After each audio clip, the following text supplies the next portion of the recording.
Jamaica টেস্টের দ্বিতীয় দিনে সব মিলিয়ে ৭৮ ওভার ৫ বলের খেলা হয়েছে, যেখানে বাংলাদেশ খেলেছে প্রায় ৪০-এর মতো ওভার এবং ওয়েস্ট ইন্ডিজ খেলেছে ৩৭ ওভার। এই যে ৭৮ ওভার ৫ বলের খেলা, সেখানে সব মিলে কত রান উঠতে পারে আন্দাজ করতে পারেন? মাত্র ১৬৫ রান। সর্বসাকুল্যে একটা পুরো টেস্ট ডেতে ৭৮ ওভার খেলা হয়ে ১৬৫ রান হয়েছে। বুঝতেই পারছেন কতটা কম রান রেটে ব্যাট করেছে দুটো দল। বাংলাদেশের কথাই বলতে পারি, ৭১ ওভার ৫ বল ব্যাটিং করে বাংলাদেশ ১৬৪ রান করেছে এবং খুবই ধীর গতির ব্যাটিং বলতে গেলে। দিনটা শুরু হয়েছিল সাদমান এবং শাহাদাত দীপুর সেই পার্টনারশিপ কন্টিনিউশনের মধ্য দিয়ে। বাংলাদেশ ছিল ৬৭ ২ উইকেটে, দুঃখিত ৬৯ ২ উইকেটে। সেখান থেকে তারা ইনিংসটা বিল্ড আপ করা শুরু করে এবং সাদমান ইতিমধ্যেই প্রথম দিনে তার 50টা তুলে নিয়েছিলেন।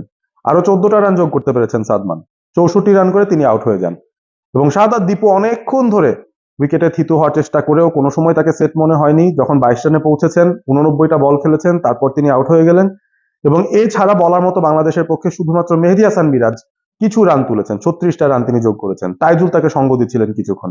বাদ বাকি ব্যাটারদের কথা যদি বলি, জাকের আলী অনেক, লিটন কুমার দাস, কেউই কিন্তু ভালো করতে পারেননি। দিন শেষে আরো একটা হতাশাজনক ব্যাটিং পারফরমেন্স বাংলাদেশ করেছে। প্রথম ইনিংসে মাত্র ১৬৪।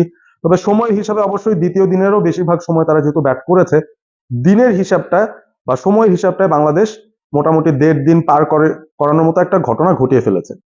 ওয়েস্ট ইন্ডিজ যখন ব্যাটিং এ নামলো, সেই সময়টা মনে হচ্ছিল বাংলাদেশের পেসাররা বোধহয় ঠিক একই ইম্প্যাক্ট ফেলবেন যেটা কেমার রোচ, জেডেন সিলস বা শামার জোসেফরা করতে পেরেছিলেন। সিলসের কথা তো আলাদা করে বলতেই হবে। জেডেন সিলস অভিনব একটা বোলিং ফিগার তার। ১৫ ওভার ৫ বল করেছেন, 10টা মেডেন দিয়েছেন, মাত্র 5 রান খরচ করে 4টা উইকেট পেয়েছেন। অর্থাৎ একজন বোলার 15 ওভার বল করে মাত্র 5 রান দিয়েছেন, ভাবতেই তো অবাক লাগছে। খুব ভালো বল করেছেন, সেটা আমরা মানতেই পারি। তবে বাংলাদেশ ব্যাটারদের কি এতটা বেশি ডিফেন্সিভ খেলার কথা ছিল কিনা, সেটাও কিন্তু একটা প্রশ্ন। কারণ ওয়েস্ট ইন্ডিজের আমরা যখন বোলিংটা দেখছিলাম, অন্তত আই টেস্ট যেটা বলে, বেশিরভাগ বল তারা ফুল লেন্থেই করেছেন। বাংলাদেশের ব্যাটারদের ড্রাইভ করানোর চেষ্টা করেছেন, সেখান থেকে এজে বেশিরভাগ সময় উইকেটগুলো এসেছে। হঠাৎ হঠাৎ দু একটা শর্ট বল দিয়েছেন সারপ্রাইজ হিসেবে। তো সে ফুল বলগুলোতে আসলে বাংলাদেশের ব্যাটারদের দেখলাম খুব একটা ড্রাইভ করার চেষ্টা তারা করছিলেন না, খুব ভয় ভয়ে ছিলেন, টেন্টেটিভলি খেলছিলেন এবং এ কারণেই ওয়েস্ট ইন্ডিয়ান বোলাররা আরো বেশি চেপে ধরার সুযোগ পেয়েছিল বাংলাদেশকে। ওয়েস্ট ইন্ডিজ যখন ব্যাট করতে নামে, তখন কিন্তু তারা বাংলাদেশের পেস বোলারদের বেশ ভালোই সামলেছে। নাহিদ রানা তার গতির ঝড় তুলেছেন, অবশ্যই বলতেই হবে। একটা ওভার পার্টিকুলার ছিল যেখানে তিনি মনে হচ্ছিল আগুনের গোলা ছুটছেন একের পর এক। নাহিদ রানা শেষ পর্যন্ত উইকেটও পেয়েছেন একটা, এবং সেই উইকেটটা ছিল মিকাইল লুইর।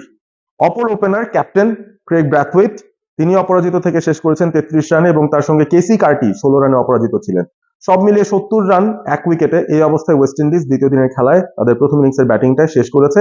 আজকে আবারও তারা ব্যাট করতে নামবে এবং বাংলাদেশের জন্য বিশাল একটা পরীক্ষা। কারণ এখন আর মাত্র 100-রও কম রান প্রয়োজন ওয়েস্ট ইন্ডিজের প্রথম ইনিংসে বাংলাদেশের এগেইনস্টে লিড নেওয়ার পেছনে।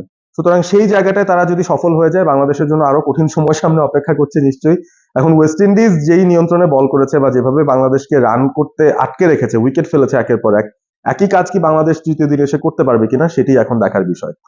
আলাদা করে এই দিনের জন্য যদি প্রশংসা করতে হয়, প্রশংসা করতে হবে জেডেন সিলসের। 5 রানে 4 উইকেট, 15 ওভার 5 বল শেষে অসাধারণ একটা বোলিং পারফরমেন্স তার কাছ থেকে দেখলাম আমরা। মাত্র 0.31 এই রান রেট তিনি খরচ করেছিলেন। জেডেন সিলসকে সাধুবাদ। বাংলাদেশের জন্য অবশ্যই শুভকামনা থাকবে তৃতীয় দিনে। বাংলাদেশের বোলাররাও যেন এক একজন জেডেন সিলস হয়ে উঠতে পারে। থাকবেন অল স্পোর্ট এবিপির সঙ্গে। Stay Assam, stay all sport with all sport ABP.